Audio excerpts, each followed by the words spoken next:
श्री स्वामी समर्थ। तुम्हाला नेहमी प्रश्न पडत असेल की श्री स्वामींना आजानुबाहू देह का म्हणायचे, हे तुम्हाला या श्रीचा आजानुबाहू देह व्हिडिओमध्ये माहिती मिळेल।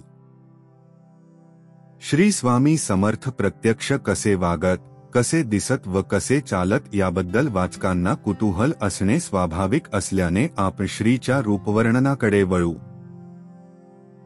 श्री स्वामी समर्थांचे ठळक वैशिष्ट्य म्हणजे ते दाशरथी रामाप्रमाणे आजानुबाहू होते। त्यांची उंची 6 फुटांपेक्षाही अधिक होती। विशाल उदर, रुंद खांदे, तीक्ष्ण भेदक नजर आणि पांढऱ्या शुभ्र भुवया ही त्यांची आणखी काही वैशिष्ट्ये। श्रींचा वर्ण गव्हाळ असून कांती इतकी तेजस्वी होती की त्यांच्याकडे एकसारखे टक लावून पाहणे देखील शक्य होत नसे। त्यांच्या तीक्ष्ण नजरेत विलक्षण जर्ब होती। त्यांचा रागही असा भयंकर की एकदा विश्वासराव मान्यांसारखे शूर सरदार म्हणाले की प्रसंग पडल्यास आम्ही वाघाच्या अंगावर चालून जाण्यास भिणार नाही, परंतु श्री समर्थांपुढे उभे राहण्यासही आम्हास धैर्य होत नाही, ते रागावल्यावर जाळून भस्म करतील असे भय वाटते। श्रीचे कर्ण मंगलमूर्तींप्रमाणे मोठे असून त्यांची नाजूक पाळी श्रींच्या प्रत्येक हालचालींबरोबर मागे पुढे हलत असत।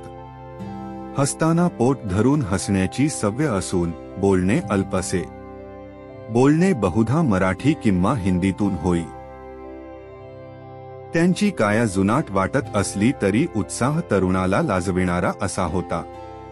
त्यांचे एकंदर शरीर गुलाब पुष्पाप्रमाणे सुकोमल असून त्यांच्या पायास हात लावल्यावर असे वाटे की यांच्या पावलास हाडे मुळीच नसावीत।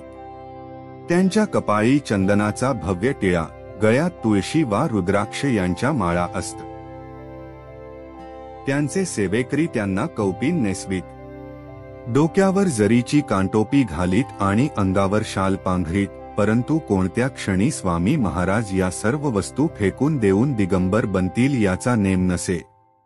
असा हा अवधूत श्रीसमर्थांच्या रूपात जणू पुन्हा एकदा भूतलावर प्रकटला होता की काय कुणास ठाऊक। तुम्हाला हा व्हिडिओ आवडला असेल तर व्हिडिओ लाईक, शेअर आणि कमेंट करून सांगा आणि आपल्या या स्वामीमय श्री स्वामी समर्थ अक्कलकोट चॅनेलला सबस्क्राईब करायला विसरू नका।